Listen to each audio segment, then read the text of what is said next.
To simulate an earthquake, you really need a lot of horsepower. For this particular test, we were charged up to about 4,600 psi throughout the system. So it's a loaded bomb, really. The black box went through its first real earthquake.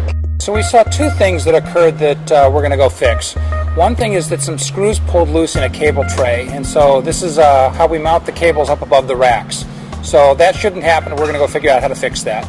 The other thing that happened is for one of the racks that was very loose, it moved around enough that it got really slammed into the adjacent structures, and some of the grill work in the front of the rack got damaged. So again, a rack shouldn't pull loose like that, but when it does, there are some things that we can do to make sure that it doesn't get so torn up. Everything stayed running. The failures, most of the failures were associated with power cords coming out. So by and large, the machine did very, very well. There's also a lot of hard plumbing in there.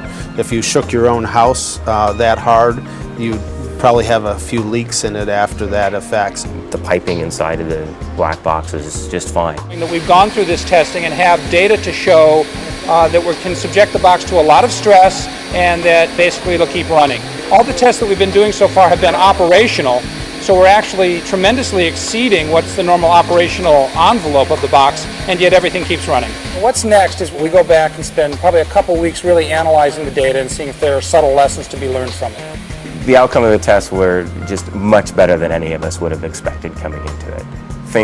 Machines stayed up in more violent circumstances than we thought that they would stay up. It's a real functioning data center sitting on a shake table. It couldn't have been better than that.